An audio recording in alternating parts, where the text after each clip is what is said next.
Bueno, gracias Señor, te damos por este momento que podemos compartir. Gracias porque vamos a aprender de tu palabra, porque vamos a conocer más de ti.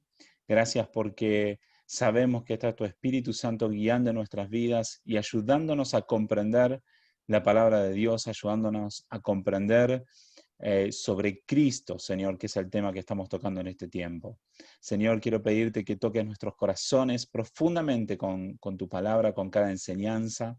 Señor, te pido también por aquellos que aún no han subido, pero que están prontos a subirse. Señor, porque cada uno de nosotros podamos tener un corazón dispuesto a conocer, a aprender y a ser moldeados y formados conforme a Jesucristo. Señor, bendecimos, Señor, al pastor Jonathan que va a compartirnos hoy una enseñanza. Gracias, Señor, por esta oportunidad de tenerlo con nosotros. Y, Señor, te pedimos que también bendigas su vida y la de su familia en el nombre de Jesucristo. Amén. Bueno, ya lo conocen, Pastor Jonathan, no lo vamos a introducir de nuevo, pero es una bendición para nosotros que pueda estar con nosotros. Así que bueno, le dejamos a usted la responsabilidad de compartirnos. Y le Ok. aviso que está siendo grabado. Oh, wow, ok. Más Oh, presión. Ay, Dios. No, bueno, lo bueno es Gaby me dio la oportunidad de compartir 4 horas mínimo, así es que prepárense, alistos. bueno, listo, me voy. No se crean, no los quiero asustar. Nomás de antemano quiero compartirles que estamos orando mucho por Argentina, por Gabriel y Cele, y tenemos a Argentina en nuestro corazón, así es que estamos preparando junto con Gabriel y pronto pues él va a estar por allá en la tierra de Argentina otra vez y vamos a estar con él en espíritu y pronto poder visitarles también, estar allá con ustedes. Amén. Pero sí, sí. Lo que Gaby está empezando a enseñar acerca de cristología o aspectos cristológicos es un tema muy, muy importante, muy interesante en el sentido de definir a la persona de Cristo. Y claro, la palabra nos enseña y para personas que han estado en la iglesia ya por cierto tiempo y ciertos años, como que lo asimilan o ya lo tienen grabado adentro de que Jesús es el Hijo de Dios. Pero eso en sí, esa frase en sí, tiene mucha implicación teológica y también tiene mucha implicación para nuestras vidas ministeriales y personales, en cómo vivimos, en cómo andamos. Porque al definir bien a Cristo y entender bien la persona de Cristo, entendemos su misión, entendemos su trabajo, entendemos su amor hacia nosotros y muchas más implicaciones, pero esas tres son base a nuestra formación espiritual. Saber que Jesús vino, descendió, donde se humilla para venir, para estar con nosotros en nuestro mundo, como nosotros, y cumplir una misión que Dios le delegó. Entonces, estos aspectos cristológicos son interesantes a la vez, pero no solamente se quedan en nuestra mente, sino que afectan nuestra persona. Y una de las cosas que quería compartir, bueno, la parte que yo quiero compartir con ustedes, yo sé que Gabo va a hacer un increíble trabajo llevarlos paso a paso en esto, pero uno de los aspectos que es bueno entender y conocer es el aspecto histórico, en el sentido de ver los años después de Jesús, después del primer siglo, y ver cómo la gente pensaba o creía acerca de Cristo Jesús. De hecho, en el primer siglo ya vemos que hay gran debate, hay confusión de hecho de los mismos discípulos de Jesús, cuando ellos mismos, Juan el Bautista le pregunta, ¿quién eres? Entonces, esa pregunta es fundamental para el cristiano, para la persona que se quiere acercar a Dios, de interpretar y definir la persona de Cristo Jesús. Eso es lo base, ¿no? ¿Quién es Jesús? Y si no podemos responder a esa respuesta, entonces realmente tenemos una percepción fragmentada de la persona de Cristo Jesús. Si solamente es un personaje histórico, entonces es solamente un aspecto. Pero ¿qué de su divinidad y qué del aspecto redentivo de la vida de Jesús? Entonces, este entender histórico es muy importante para que ustedes puedan ver a través de la historia ciertos dilemas y confusiones y problemas que se presentan y ver cómo la iglesia intenta a corregir estos aspectos. Por ejemplo, en el primer siglo, en el tiempo de Cristo, ¿no? Jesús vive relativamente 33 años en esta tierra y el último discípulo, que es Juan, vive hasta el año 98, 99 del primer siglo. Después de allí, ya solamente existen los discípulos de los discípulos y la enseñanza que ellos son compartidos, que se les compartió, ahora ya no está Jesús presente físicamente, ya no están los discípulos de Jesús físicamente. Entonces, ¿cómo sobrevive el cristianismo y cómo sobrevive la persona de Cristo Jesús? Esa es una pregunta muy importante.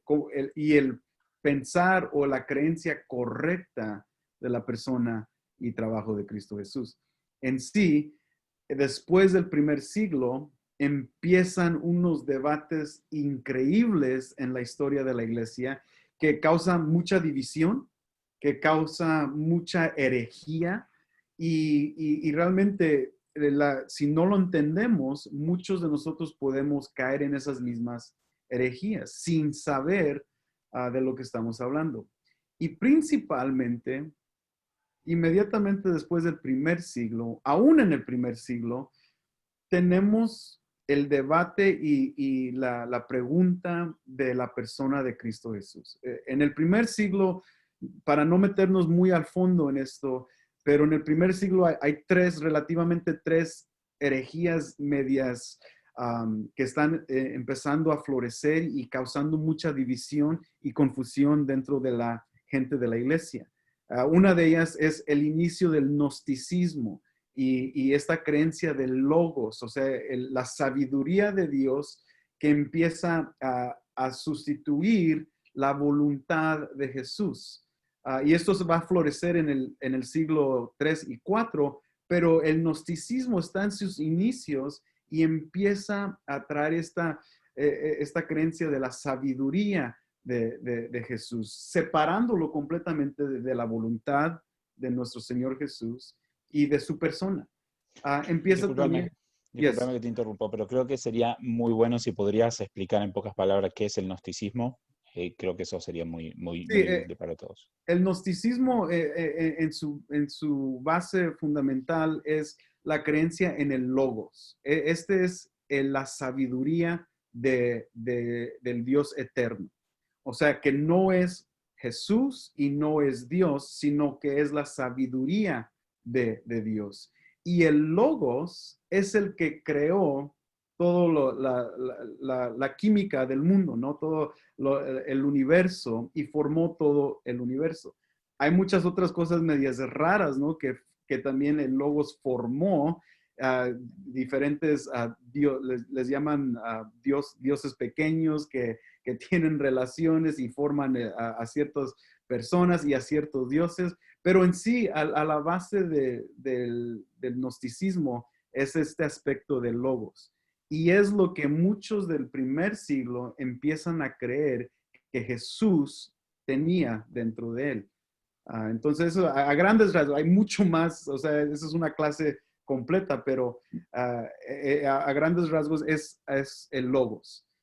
El segundo es el aspecto de adopcionismo, donde si divides la palabra adoptar o una adopción, lo que muchos en el primer siglo, y estoy hablando de las personas que vivieron relativamente entre 30 y 50 años después de Jesús.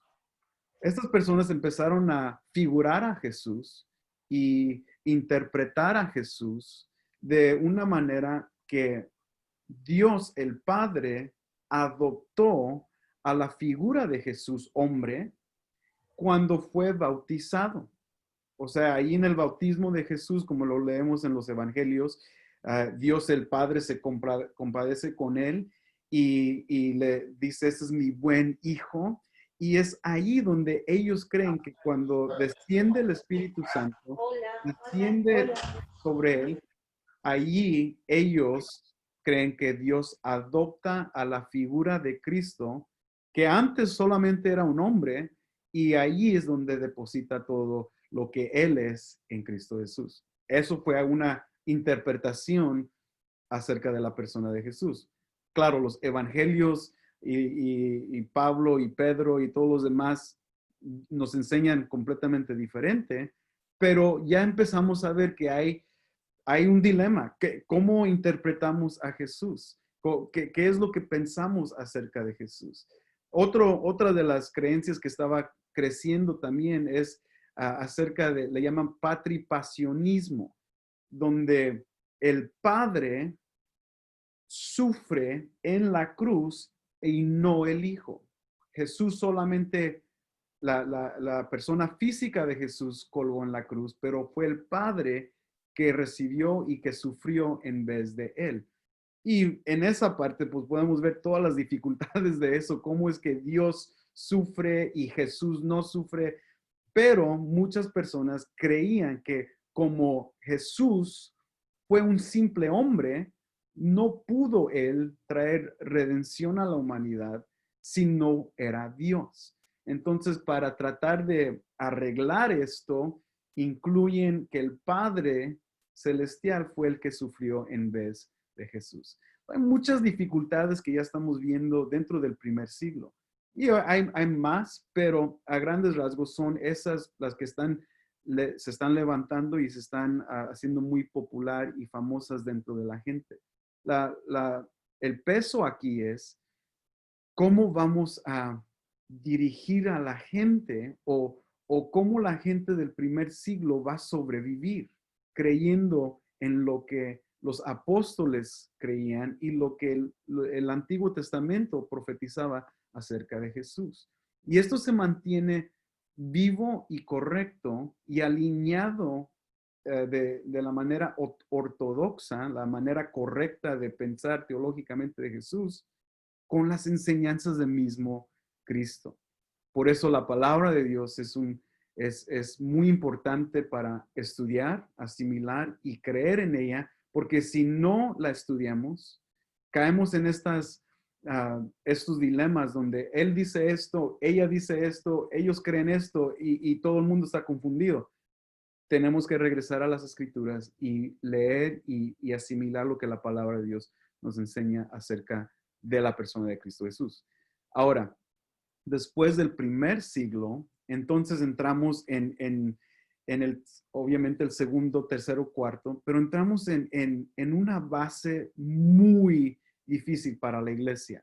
La iglesia no solamente está siendo perseguida por el imperio romano y siendo perseguida en todos aspectos. La iglesia no pueden reunirse, hay muchos mártires que están surgiendo en el siglo II, pero a la misma vez que están sufriendo violencia, también sus creencias están siendo atacadas. Y otra vez, viene en base a la persona de Cristo. Pues por eso es bueno que Gaby decidió empezar a enseñar acerca de Cristología y lo que la Biblia enseña de Cristología, porque así la persona puede afirmar bien quién es Jesús. En los Estados Unidos, Jesús se ha presentado de muchas maneras y una de las maneras más fuertes aquí en los Estados Unidos, y yo sé que también en Latinoamérica, es este aspecto del Jesús que te quiere prosperar, el Jesús que solamente quiere lo mejor para ti, el Jesús que solamente te quiere bendecir, el Jesús que es el tipo Santa Claus para el cristiano, ¿no? Donde venimos a Jesús para pedir y sacarle a Él lo que nosotros queremos. Y cuando Él no nos lo da, nos enojamos como niños rebeldes y nos olvidamos de Él y nos olvidamos de la iglesia. Entonces, al enseñar y aprender esto, nos da un buen entender de qué es lo que la Biblia nos presenta realmente de la persona de Jesús. En el siglo II, los debates incrementan mucho más. Tenemos introducción del docetismo. Ahora, ¿qué es docetismo? El docetismo viene de la palabra griega dokeo, que significa aparentar.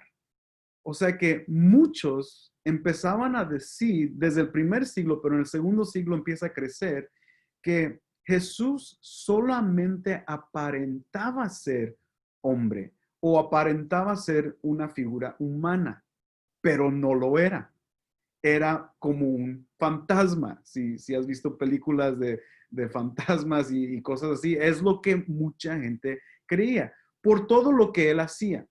Otra vez, cuando lees los hechos y los trabajos de Jesús, uno tiene que tiene que llegar a varias conclusiones. O esto es completamente falso, o sea, Jesús resucitar a muertos, resucitar a Lázaro, verdaderamente un hombre puede hacer eso.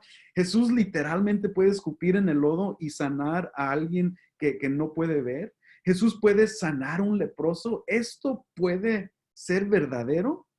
Y uno obviamente lo puede completamente rechazar. Es decir, esto es para locos, esto es para gente que no tiene ningún entendimiento intelectual y que es sabia. O uno puede decir, ok, esto es verdadero, pero conforme a nuestro pensar humano, ¿cómo lo vamos a definir? Entonces, para muchos de ellos es, bueno, tenemos que figurar que Jesús lo hizo, pero lo hizo porque era realmente Dios vestido de una manera humana que no era verdad. Entonces, este es un Cristo fantasma que no compadece con nuestras debilidades, que no sufre como nosotros y que realmente no fue humano. Y eso tiene muchas implicaciones teológicas porque si Jesús no fue humano, entonces, ¿qué de su sangre? Si su sangre no fue derramada, ¿qué de los pasajes del Antiguo Testamento que demandan la sangre por el perdón de pecado? Si Jesús es solamente un fantasma, entonces él no tiene sangre verdadera que puede limpiar nuestros pecados. Y si Jesús es un fantasma, entonces, ¿cómo puede ofrecerse como un sacrificio? Un sacrificio que Dios demanda para apaciguar su ira, así como lo hacía en el Antiguo Testamento. Bueno, eso no tiene base bíblica, pero sin embargo ahí empiezas a ver cómo estas personas empiezan a interpretar los hechos de Jesús y llegan a sus conclusiones separado de la palabra de Dios. Otra de las cosas que empieza a suceder, que está muy pegado al mundo latino o al mundo hispano, y también en los Estados Unidos pegó fuerte esto en los años 1940 y 50, pero lo vemos desde el segundo siglo. Dentro de los años 150 al 170 hay una figura que se llama Montano. Y el montanismo, los seguidores de Montano, realmente empiezan a pensar cosas heréticas de la persona de Cristo Jesús, que no solamente es un Dios o un Jesús exclusivamente de amor, pero es exclusivamente humano, porque tiene que ver más profetas que vienen en la misma línea. Y él junto a dos mujeres que le seguían mucho, que se llamaban Priscila y Maximilia, ellos empezaron un mover que se llamaba la nueva profecía o el montanismo. Y esto es profecías que como Jesús no era suficiente y como no era realmente Dios, mucho más se tiene que revelar. Y la humanidad necesita mucha más revelación de Dios. Por eso Maximilia decía, después de mí ya no va a existir más profecía, porque ella era la máxima profeta, de acuerdo a lo que ellos creían. Entonces, Cristo, ella dice que Cristo vino aún en la semejanza de una mujer. Y dice una de sus frases que fue envuelto como en ropa de una mujer y por eso es llamado sabiduría, porque tiene un aspecto femenino. Eso es completamente loco, o sea, no tiene ninguna base bíblica. Sin embargo, estos personajes creían que Jesús no era Dios, no era suficiente y que mucho más tenía que ocurrir, especialmente la profecía que venían de estos tipos de personas. Ahora, tú y yo lo asimilamos y escuchamos, decimos, esto está loco, ¿quién puede creer en estas cosas? Bueno, ellos empezaron un mover fuerte de profecía. Sus reuniones en el segundo siglo involucraban muchos aspectos de sentimiento y de emoción y canción y música extática, o sea que eran reuniones raras, o sea, muy emocionales, muchas emociones envueltas. Y durante estas reuniones ellos empezaban a profetizar y a soltar palabras y las escribían pensando que esto era la autoridad de Dios. Y esto se introduce y empieza a correr. O sea, mucha gente empieza a ir hacia ellos. O sea, que ellos necesitaban dar profecía para que la gente pudiera ser pastoreada con la nueva profecía que ellos recibían exclusivamente de Dios. También tenían aspectos de muchos dones del Espíritu que eran marcas de un buen cristiano, que incluían profecía y sanidades. También eran muy ascéticos en el aspecto de que observaban dietas o ayunaban por muchos largos días. No se podían casar por segunda vez, aún después de una muerte de una persona en el matrimonio. Y esto es interesante porque las dos mujeres abandonan a sus esposos y siguen a Montano. O sea, eso es algo medio raro, pero es lo que predicaban. Y las mujeres tomaban un lugar prominente dentro de la iglesia.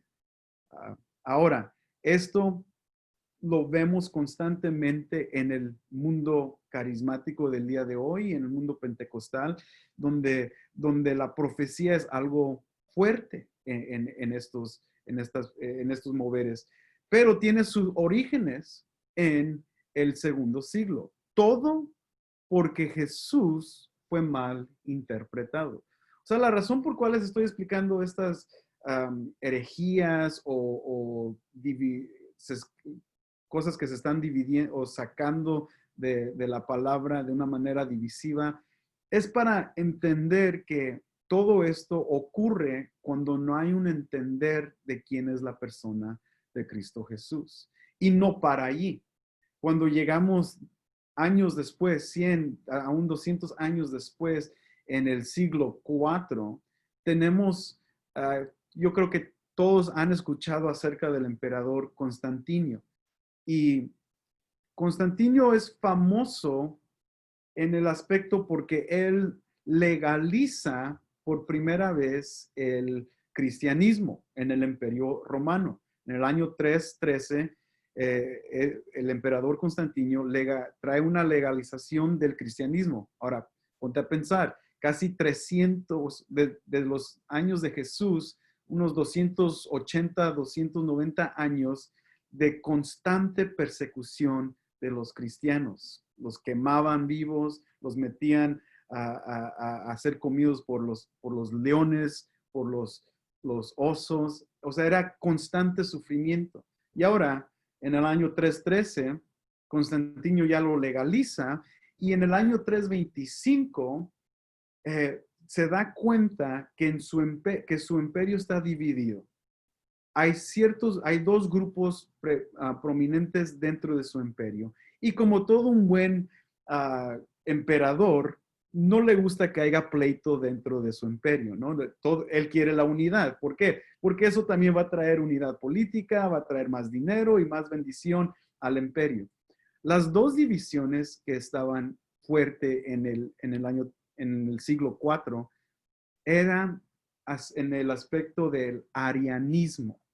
Ahora, arianismo fue dirigido por Ario, quien creía que Jesús, otra vez, no era Dios, era semejante a Dios.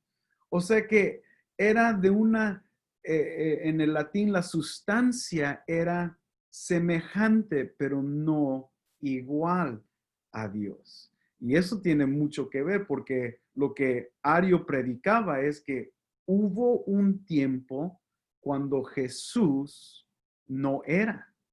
Ahora, si lo escuchas bien, te das cuenta que lo que está predicando Ario es que Jesús no es eterno, que el Hijo de Dios no es eterno, que tiene un principio y que tiene un fin, pero no es eterno.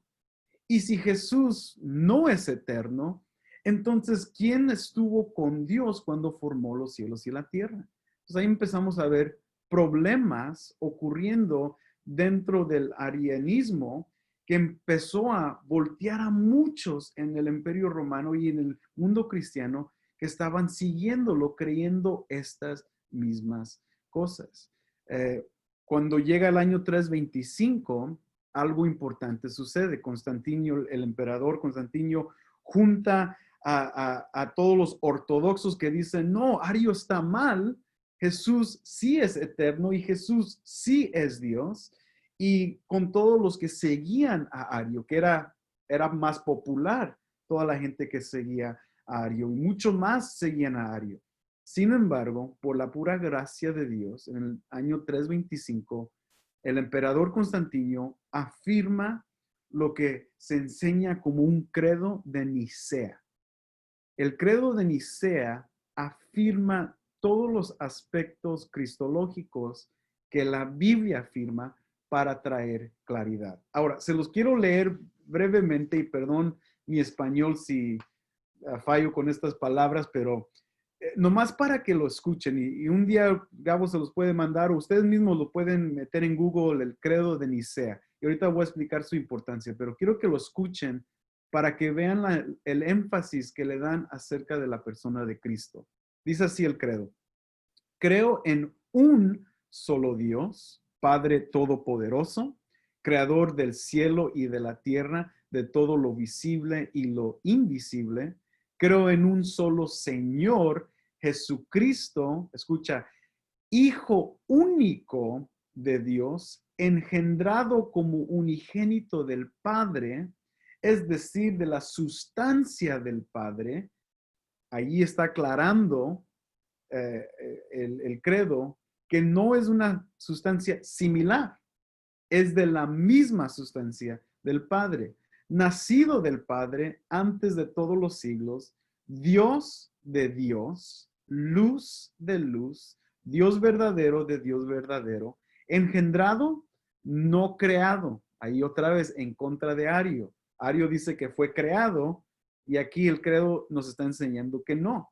La palabra misma nos enseña que es eterno.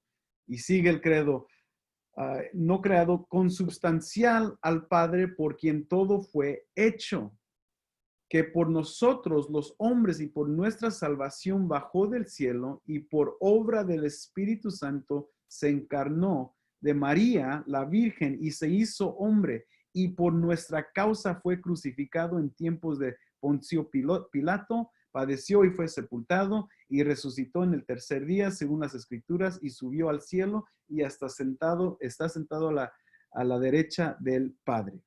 Y de nuevo vendrá con gloria para juzgar a vivos y muertos y su reino no tendrá fin. Creo en el Espíritu Santo, Señor y dador de vida que procede del Padre, que con el Padre y el Hijo reciba una misma adoración y gloria y que habló por los profetas.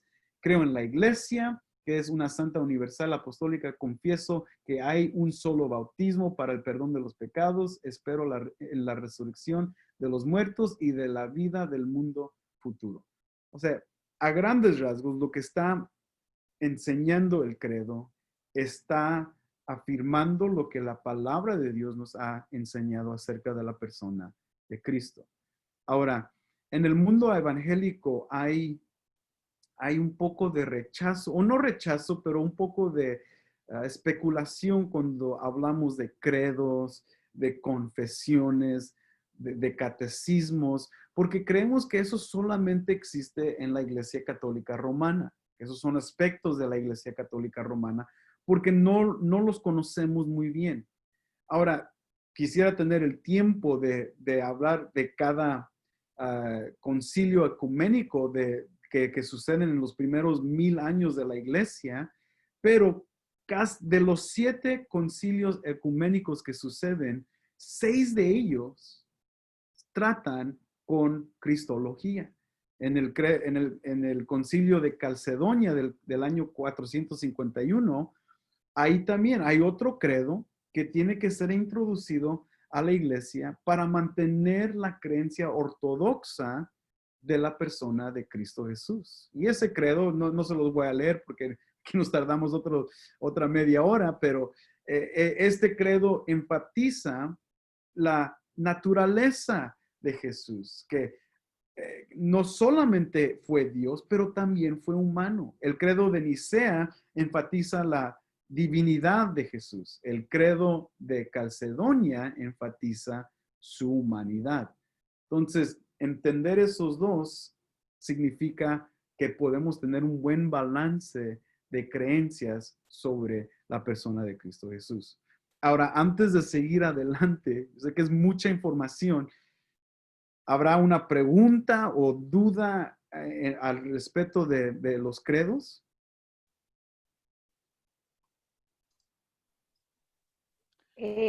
¿Vos me lo podrías repetir cuando dijiste los 7? Porque se cortó, no se escuchó bien. Ok. Sí, dentro de la historia de la iglesia, dentro de los primeros 1000 años de la historia de la iglesia, hay 7 concilios ecuménicos.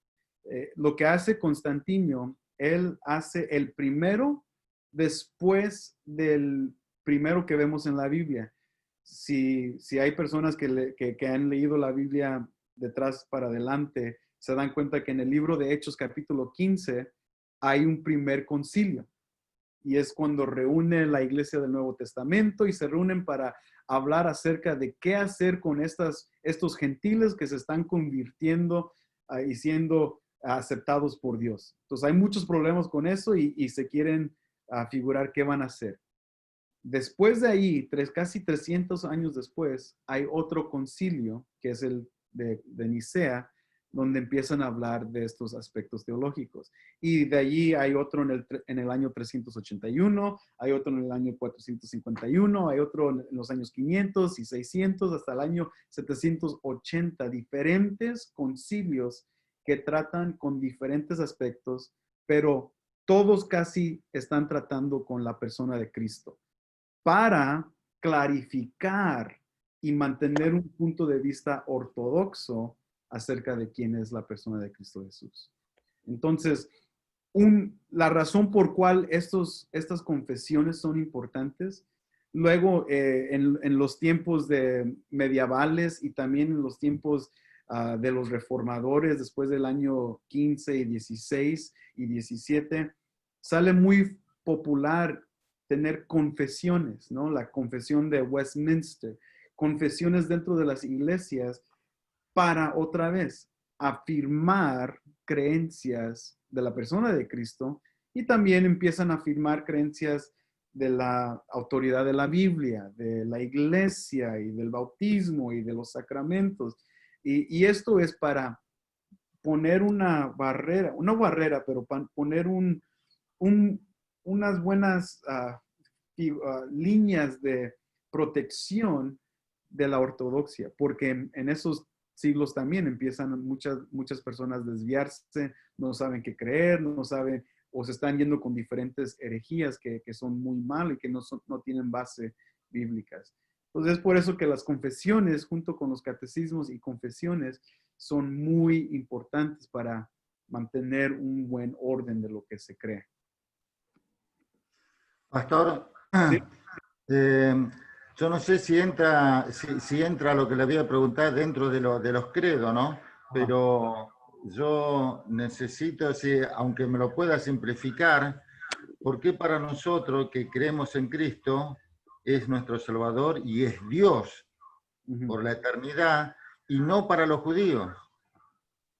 Sí, bueno, para los judíos ese es el problema que tienen en el primer siglo con Jesús, aún los ebionitas que se llaman, o los judaizantes, porque para ellos el gran dilema con los judíos es el Mesías los va a liberar de la opresión del gobierno, o más bien de la opresión de Roma en ese entonces. Jesús entra y se llama a Dios y es Emmanuel, Dios con nosotros. Jesús utiliza la frase que usó Dios en el Antiguo Testamento en Éxodo, cuando él dice, yo soy el quien yo soy. Jesús dice esa misma frase en los evangelios. Y esto vuelve loco a los judíos, porque dicen, ¿cómo es posible que te estás llamando Dios y naciste en un pueblo pobre? Estás a punto de ser crucificado, eres una persona pobre y no estás haciendo nada para librarnos de esta opresión. Entonces, no solamente era su debilidad, pero era su blasfemia que los judíos no podían asimilar, y por eso lo rechazaron, y por eso tenían tanto odio que lo llevaron a su muerte. O sea, por eso Jesús colgó, porque él se decía ser Dios y los judíos, para ellos no se podía aceptar esa declaración. Y O sea nosotros, que, perdón, ¿qué es lo que podemos decir de que sí es Dios? ¿Por qué es Dios Jesucristo? Bueno, nosotros afirmamos lo que el profeta, por ejemplo, el profeta Isaías en el capítulo 53, nos demuestra a la vida de Jesús como el hombre sufriente, quien recibió el castigo de Dios, que recibió la ira de Dios sobre él, que nuestros pecados él carga. O sea, es cuando Isaías dice que él sana nuestras heridas, está hablando de nuestros pecados. Todo lo que el profeta Isaías, Ezequiel, capítulos 30 en adelante, todo lo que los profetas nos enseñan, aún Daniel capítulo 2, Daniel capítulo 8, 7 y 8, nos dicen lo que Jesús cumple y quién Él es. Para el judío todavía lo espera y todavía está anticipando esa persona, esa figura, pero nosotros vemos que todo eso se cumple dentro de Cristo Jesús. Y para los que no creen, lo que dice Jesús es que hay un velo sobre de ellos, y en su propia ignorancia ellos todavía no pueden ver que Jesús es el Mesías. o sea que si Jesús, desde tu punto de vista, si Jesús no fuera Dios, los judíos no hubieran tenido motivo para matarlo. Yeah. Si él no hubiera dicho que era Dios. Yeah, lo podrían encarcelar, pero matado no tendrían razón por cual perder su tiempo con ellos, porque muchos otros Bar Jesuses se presentaban y nomás los metían al bote o a la cárcel y hasta ahí. Pero de motivo que era blasfemoso, eso fue causa de su muerte. Perfecto. Que entonces quiere decir que los judíos no esperaban a un hombre, no lo podían ver a Jesús en forma de hombre, no lo veían así. Ellos, ¿a quién esperaban? Esperaban Sí. a Dios, pero ¿cómo lo querían ver ellos? Como para ellos esperaban, por ejemplo, sí tenían en mente un hombre, pero un hombre con poder. Ellos creían que su Mesías iba a ser la gran figura política que iba a liberarlos como un verdadero rey. Y cuando Jesús nace en un pesebre, pues ese no puede ser su rey. ¿Y cómo, ya que estamos, ¿no? ¿Y cómo va demostrando nuestro Señor Jesús de que Él es Dios? ¿Cómo lo va demostrando? ¿O cómo lo demostró?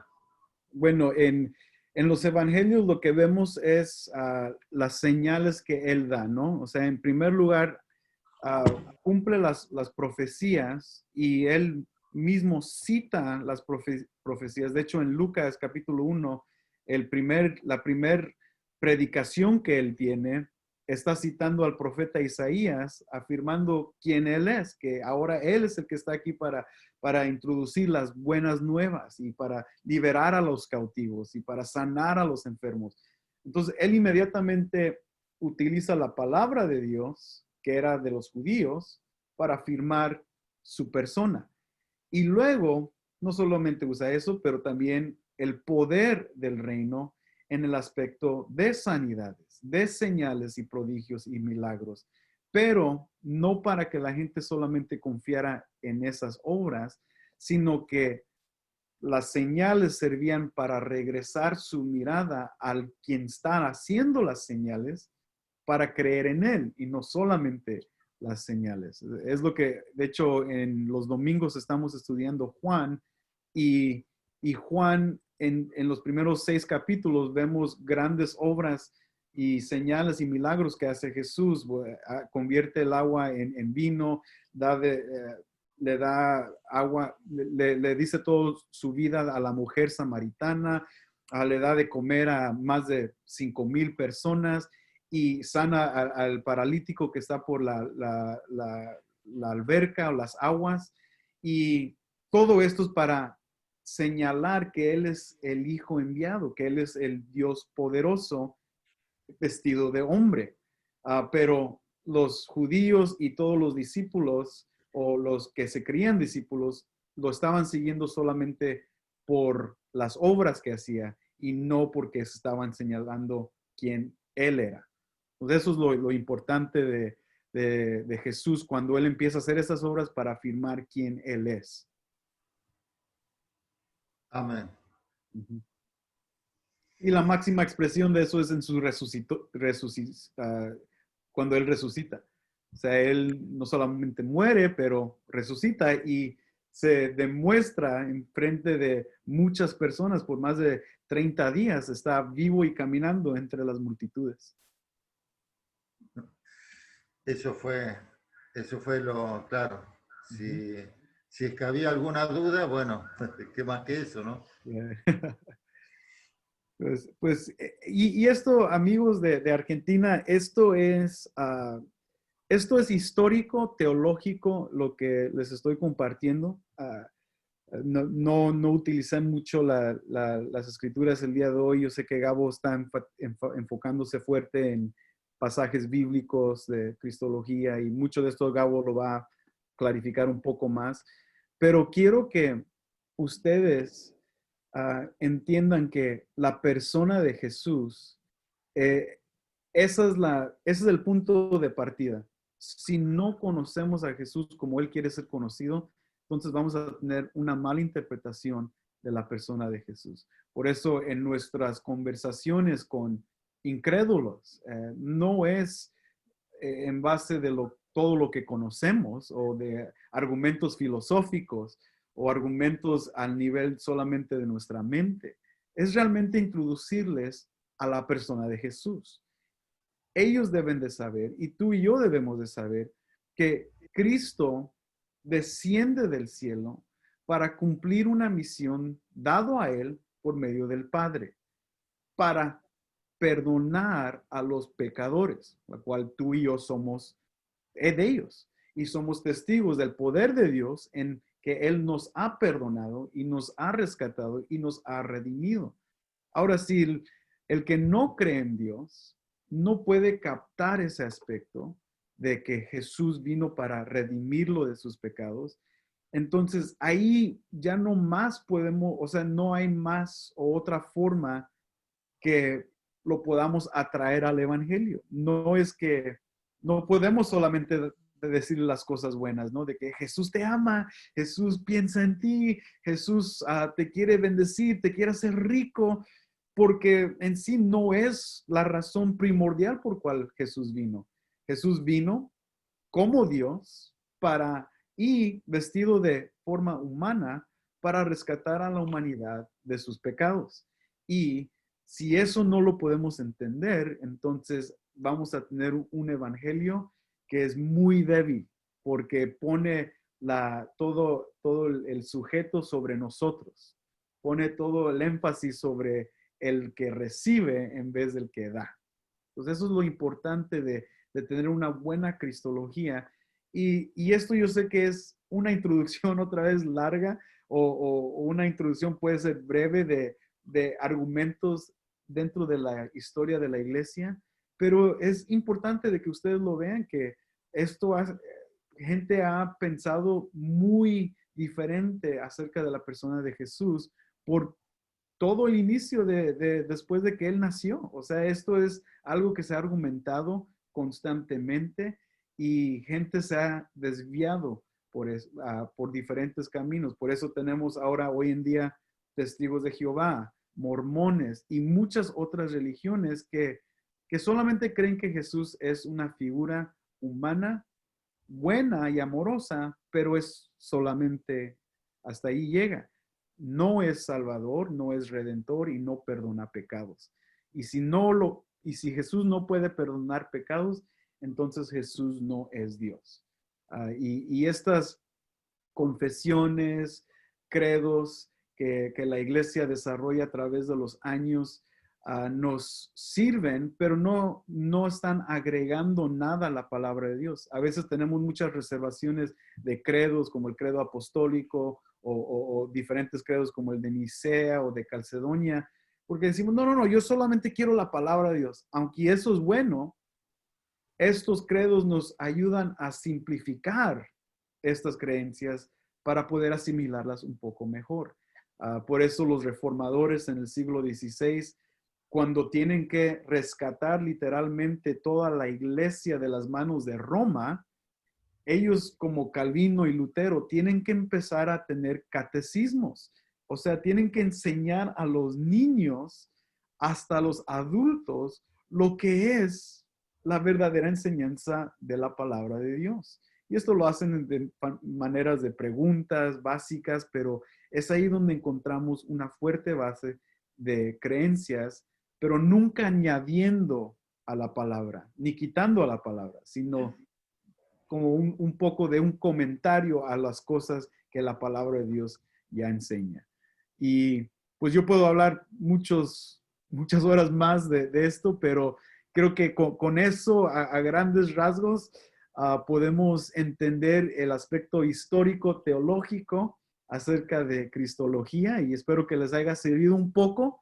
Gabo tiene mi información si me quieren mandar un email para clarificar algo o si quieren un poco más de detalles de algunas herejías del siglo IV, del III. O sea, no pude hablar del nestorianismo, del euteuquicismo, de apolinarismo, ni lo puedo pronunciar en español, pero estas cosas son graves dentro de la historia de la iglesia, pero estaría dispuesto a enviarles la información y conversar con ustedes. Muchas gracias por su atención y por este tiempo que pude pasar con ustedes. Gracias, Pastor. Gracias. Cabo. Muchas gracias. Sí. Bueno, creo que hay algunos puntos que a mí me marcaron de lo que nos compartió. Por un lado es que todas las herejías y todas las diferentes opiniones que surgieron, justamente surgieron por no haber interpretado, no haber estudiado la palabra correctamente. Creo que eso es una de las cosas que más me marcó. Y lo otro que más me marcó es esta idea de que si Jesús no fuera Dios, en realidad no tiene poder para salvar lo que él hizo. Eso realmente me marcó mucho. Y bueno, son las cosas que a mí me marcó. Pero bueno, creo que ha sido todo muy, muy bueno y muy útil. Así que te agradecemos muchísimo, Jonathan.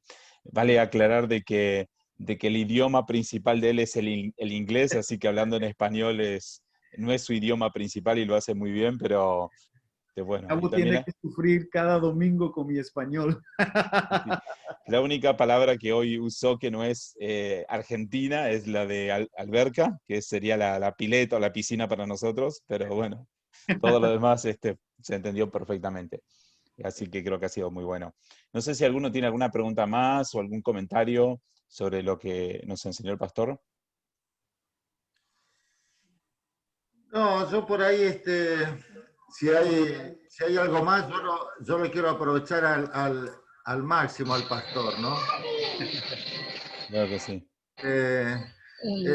Como hay muchas cosas que siempre se dice de que todo lo que hay algunos versículos, o hay muchos versículos en los evangelios, que se dice que eso fue dicho para ese tiempo. Si él tiene algo, o si ese pastor tiene algo para decirnos, de que si Jesucristo traía sanidad para esos tiempos, ¿qué nos hace pensar que también ahora podemos nosotros tener esos beneficios? ¿Cómo es la pregunta otra vez, Martín? Jesucristo hizo muchos milagros en ese tiempo y sanó a mucha gente. ¿Jesucristo lo sigue haciendo ahora? Claro, o sea, el poder de Dios es para siempre y de cómo lo hace, con quién lo hace o cómo es parte de su voluntad. El dilema que ocurre en muchos de nuestros tiempos es de que hay gente que cree que ellos son los fabricantes de los milagros o de las sanidades. Y, y cuando no ocurre el milagro, entonces la culpa de quién es? ¿Es del que está tratando de hacer el milagro o es la culpa de la falta de la fe de la otra persona?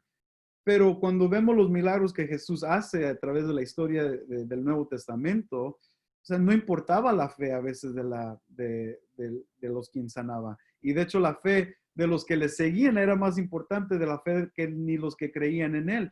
O sea que Jesús sana y sana inmediatamente y no depende de su fe ni de nadie. Cuando Dios quiere sanar a alguien, Dios los va a sanar independiente de nosotros, independiente de nuestras oraciones, aunque no hay nada malo en orar por sanidad, pero al final de cuentas es Dios en quien tiene ya todo planificado y Él es el que sana y no nosotros. Claro que sí, pero bueno, creo que, bueno, iba justamente a tomar un momento para preguntar si había algún motivo para orar, y creo que sí, que justamente Dios nos llama a orar por todas las personas, por nuestros hermanos, por los que están pasando necesidad. Entonces creo que es un buen momento, si alguno tiene alguna petición, podemos aprovechar para orar y pedir por las peticiones, lo que deseen.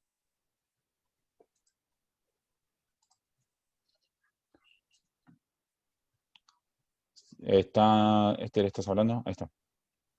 Si tenemos petición. Ahí voy, para Gabriel. Sí. Pues. ¿Alguien tenía alguna pregunta también antes? ¿Alguna pregunta más? Yo que Hola Nadia, ¿cómo estás? escuché, hola, ¿qué tal? Entré un poquito tarde a la reunión. Me gustó mucho la parte de historia, me encanta la historia, y de hecho algo pude leer antes sobre el arrianismo, y todo eso me fue llevando como a diferentes personajes, a Pablo de Samosata, a Melesio, a Luciano de Antioquía, y sí me fui para atrás y llegué a algo que no lo pude entender, o sea, no pude como ver qué veracidad tenía, eran los papiros en un idioma que se llamaba copto, que por lo que leí fueron como, es lo más antiguo que hay de la Biblia, digamos, como lo más puro pude llegar a entender. Y en las traducciones que hacían eran muy afines tal vez a no considerar a Jesús como Dios. Pero esos papiros no sé por qué están tan valorados, o si son veraces en realidad, y si las traducciones de ese idioma son veraces. Bueno, No sé si... muchos de esos papiros y esos que se han sido descubiertos a los años han traído mucha luz, pero a la misma vez confusión a muchos de los evangelios. De hecho, una película que se hizo famosa aquí en los Estados Unidos, no recuerdo si se hizo, bueno, creo que se hizo famosa a nivel mundial. Se me olvidó su nombre. Era con Tom Hanks. Sí, Da Vinci Code, el Da Vinci Code. El código Da Vinci, sí, se Código hizo de conocido en Argentina. Sí. Entonces, ellos hablaron de varios de esos los evangelios cópticos y también de evangelios gnósticos. y todas esas escrituras que fueron hechas y creadas por personas, otra vez grupos de personas que tenían un punto de vista muy diferente acerca de la persona de Jesús. Por eso muchos de esos evangelios gnósticos no están en nuestra Biblia, porque nos hablan de la niñez de Jesús y de la humanidad de Jesús, de cosas muy raras de la vida de Jesús que no tienen mucha base histórica y muchas contradicciones dentro de ellas también, pero estos grupos eran grandes y recuerda, el cristianismo fue rechazado los primeros 300 años. Entonces, los únicos fragmentos que tenemos son muy pocos de los primeros 2-3 siglos. Pero la gente gnóstica y cuando creció el gnosticismo, pues ellos empezaron a escribir y escribir y escribir y nadie quemó sus libros, nadie quemó sus escrituras, fueron más aceptadas por la sociedad.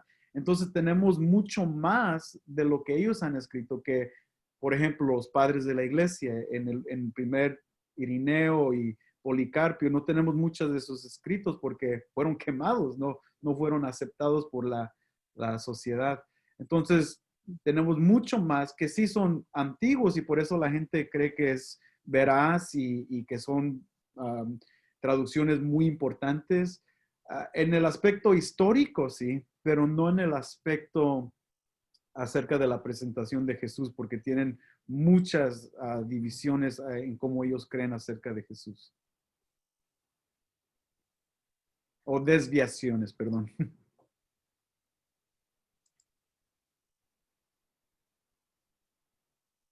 Bueno, perfecto, excelente. Nadia, no sé si se respondió tu pregunta.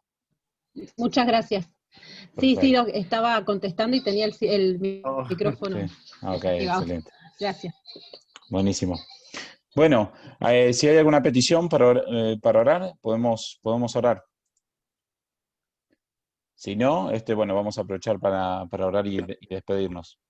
No, sí, yo tengo un par de peticiones por mi esposa Estela, que está pasando por una situación de sus huesos, ¿no?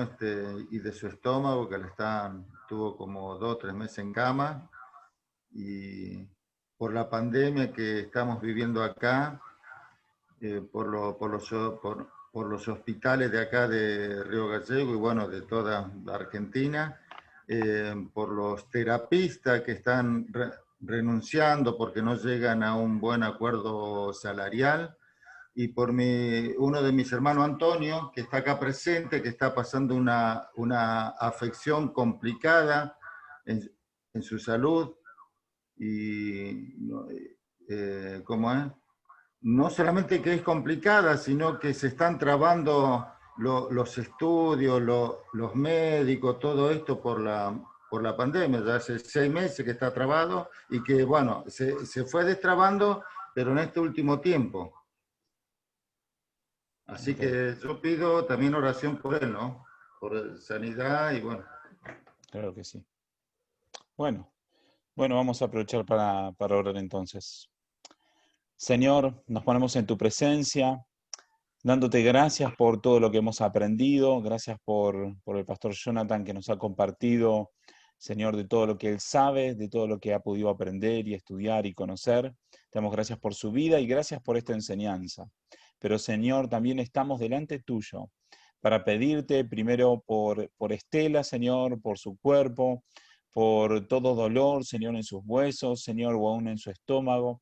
Te pedimos que obres en su vida, que ayudes, Señor, que le ayudes, Señor, en cada momento que sienta dolor, que obres, Señor, en su cuerpo, Señor, trayendo sanidad, si es tu voluntad, Señor.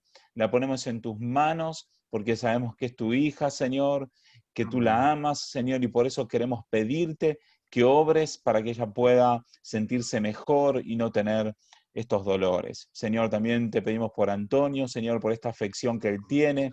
Te pedimos, Señor, que obres de la forma que tú más quieras, Señor, pero pedimos por su vida, Señor, por esta situación que está pasando.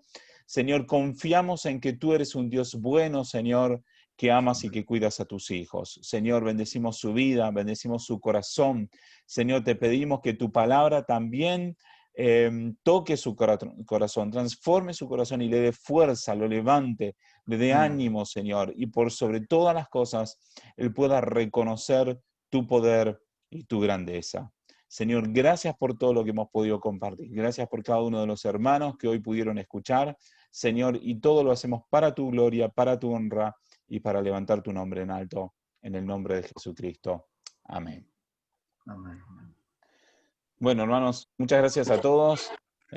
Bueno, estuvo bueno, Nadia, que se sumó unos minutos después que nos presentamos, bueno, Antonio y Betty también que pudieron llegar, y estuvo Damián también un rato, estuvo como por lo menos 20 o 25 minutos después de haber tenido que ir, pero también estuvo Damián, así que no lo pudimos presentar, pero bueno, un buen grupo se juntó, así que muchas gracias a todos por haber participado. Gracias, Pastor Jonathan, y bueno, que tengan excelente semana. Dios les bendiga muchísimo.